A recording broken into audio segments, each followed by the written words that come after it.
South side में सबसे पहले बात प्रधानमंत्री नरेंद्र मोदी की करेंगे। पीएम मोदी ने वीडियो कॉन्फ्रेंसिंग के जरिए सोमनाथ संस्कृत विश्वविद्यालय की तरफ से लिखित सौराष्ट्र तमिल संगम प्रशस्ति पुस्तक का विमोचन किया। इस दौरान प्रधानमंत्री ने कहा कि भारत विविधता को विशिष्टता के रूप में जीने वाला देश है।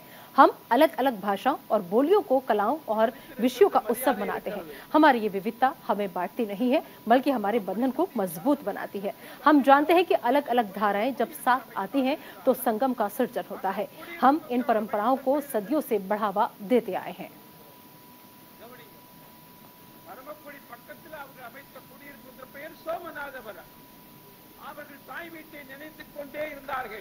अतिथि सत्कार का सुख बहुत अनूठा होता है, लेकिन जब कोई अपना ही वर्षों बाद लौटकर घर आता है तो उस सुख की, उस उत्साह और उल्लास की बात ही कुछ अलग होती है। आज उसी गदगद हृदय से सौराष्ट्र का हर एक जन तमिलनाडु से आए अपने भाइयों और बहनों के स्वागत में पलके बिछाए हैं। आज उसी गदगद हृदय से मैं भी तमिलनाडु से आए मेरे अपनों के बीच वर्चुअली उपस्थित हूं। इतनी बड़ी संख्या में आप सब तमिलनाडु से अपने पूर्वजों की धरती पर आए हैं, अपने घर आए हैं। आपके चेहरों की खुशी देखकर मैं कह सकता हूं, आप यहां से ढेरों यादें और भावुक अनुभव अपने साथ लेकर जाएंगे। अतीत की अनमोल स्मृतियां, वर्तमान का अपनत्व और अनुभव और भविष्य के लिए संकल्प और प्रेरणाएं। सौराष्ट्र तमिल संगमम, उसमें हम इन सभी का एक साथ दर्शन कर रहे हैं। उधर चेन्नई में बीजेपी के प्रदेश उपाध्यक्ष वीपी दुरईसामी, अनुसूचित जाति विंग के अध्यक्ष टाडा पेरियासामी समेत कई नेताओं ने राज्यपाल आरएन रवि से मुलाकात की। इस दौरान उन्होंने दलित ईसाइयों के लिए कोटा पर विधानसभा द्वारा अपनाए गए प्रस्ताव को रद्द करने को लेकर ज्ञापन सौंपा। वहीं मुलाकात के बाद अनुसूचित जाति विंग के अध्यक्ष टाडा पेरियासामी ने कहा कि जो लोग दूसरे धर्म से धर्मांतरित होते हैं वो बीसी के तहत आते हैं और उनके अधिकारों की रक्षा मंडल आयोग की सिफारिशों द्वारा की जाती है।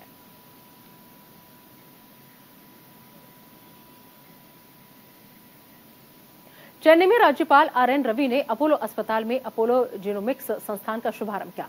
इस दौरान राज्यपाल ने कहा कि जीनोमिक्स के क्षेत्र में निवारक और व्यक्तिगत स्वास्थ्य सेवा प्रदान करने की दिशा में काफी संभावना है और आने वाले समय में ज्यादा से ज्यादा लोगों को इससे लाभ होगा।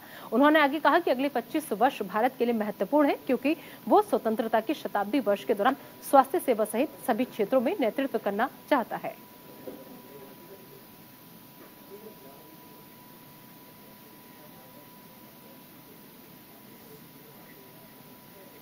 केरल के पलक्कड़ से कांग्रेस सांसद वीके श्रीकंदन की प्रशंसा करने वाले पोस्टर और बैनर राज्य की पहली वंदे भारत एक्सप्रेस पर चिपकाए गए। दरअसल ये घटना तब हुई जब तिरुवनंतपुरम कासरगोड वंदे भारत एक्सप्रेस अपने उद्घाटन समारोह में शोरानोड जंक्शन रेलवे स्टेशन पर पहुंची और ट्रेन का स्वागत करने के लिए पलक्कड़ के सांसद और उनके समर्थक रेलवे स्टेशन पर मौजूद थे। वहीं रेलवे सुरक्षा बल ने मामले का संज्ञान लिया और घटना की जांच के लिए मामला दर्ज किया और रेल कर्मियों ने ट्रेन के डिब्बे की खिड़कियों पर चिपकाए गए पोस्टर को भी हटा दिया। वहीं इस बीच बीजेपी के प्रदेश अध्यक्ष सुरेंद्र ने इस घटना की निंदा की।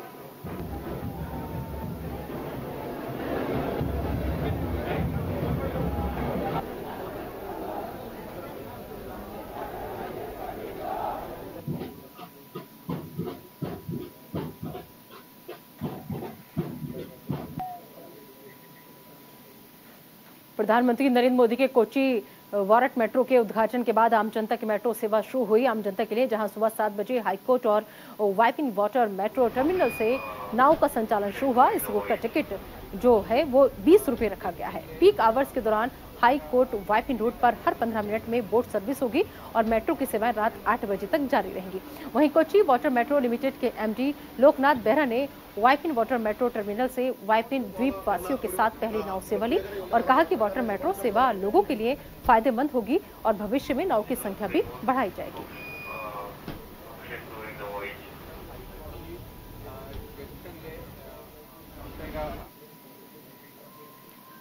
मदुरै में चिथिराई त्योहार बड़े ही धूमधाम के साथ मनाया जा रहा है, जहां इस त्योहार की शुरुआत 23 अप्रैल को ध्वजारोहण के साथ शुरू हुई। वहीं त्योहार को देखते हुए जिला प्रशासन ने 5 मई को जिले में छुट्टी की घोषणा की है।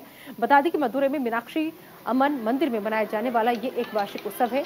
चिथिराई थिरुविजा या मदुरै मीनाक्षी अम्मन थिरु कल्याणम के रूप में भी जाना जाता है और ये त्योहार तमिल कैलेंडर के पहले महीने में मनाया जाता है। वही त्योहार 2 भागों में मनाया जाता है।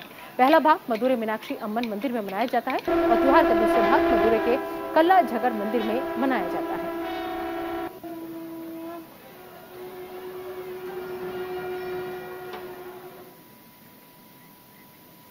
और अब बात आयकर विभाग की छापेमारी की, क्योंकि आयकर विभाग लगातार जगह जगह छापेमारी कर रहा है। अधिकारियों ने निजी real estate developer Ankita builders के कार्यालय और उसके मालिक नारायण आचार्य के हुबली स्थित आवास पर छापेमारी की। इसके अलावा शहर के एक और बिल्डर अरविंद कलबुर्गी के आवास पर भी आईटी की टीम ने छापेमारी की। बता दें कि इससे पहले तमिलनाडु के चेन्नई में भी 24 अप्रैल को इनकम टैक्स विभाग के अधिकारी एक साथ 75 से ज्यादा स्थानों पर पहुंचे। इन 75 जगहों में से अकेले चेन्नई में ही 50 ठिकानों पर छापेमारी की गई। तमिलनाडु में IT raid ji square relations पर की गई और ये एक रियल एस्टेट कंपनी है जो कथित रूप से तमिलनाडु के मुख्यमंत्री एमके स्टालिन और उनके परिवार के सदस्यों से जुड़ी हुई है। बता दें कि तमिलनाडु बीजेपी के अध्यक्ष ने कुछ दिन पहले डीएमके से जुड़े दस्तावेज जारी किए थे। इनमें उन्होंने आरोप लगाया था कि मंत्री उदयनिधि स्टालिन और उनके दामाद सबरिसन ने आय से कहीं अधिक संपत्ति अर्जित की है। आरोप यह भी है कि जब स्टालिन अपने पिता के मंत्रिमंडल के उप मुख्यमंत्री थे तब जी स्क्वायर को खूब समर्थन मिला था। डीएमके नेता के बेटे के घर पर आईटी की छापेमारी के बाद डीएमके कार्यकर्ताओं ने विरोध करना शुरू कर दिया। दर्जनों डीएमके नेता सड़कों पर उतर आए और नारेबाजी शुरू कर दी।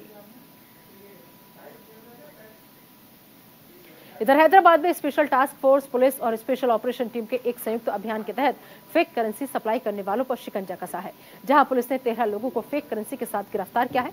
पुलिस अधिकारियों ने 30,68,000 से ज्यादा रुपए के फेक करेंसी, 60,500 रुपए की नकदी और 13 फोन जब्त किए हैं। वहीं साइबराबाद के पुलिस आयुक्त स्टीफन रविंद्र ने कहा कि अधिकारियों को राय दुर्गम में काम करने वाले एक पर्यवेक्षक से शिकायत मिली थी, जिसने बताया कि राजेश नाम के एक ग्राहक ने कमरा खाली करते समय नकली नोट दिए थे। आगे की जांच में पता चला कि राजेश और कुछ अन्य साथियों ने नकली नोटों को छापकर सप्लाई करने के लिए एक गिरोह बनाया हुआ था।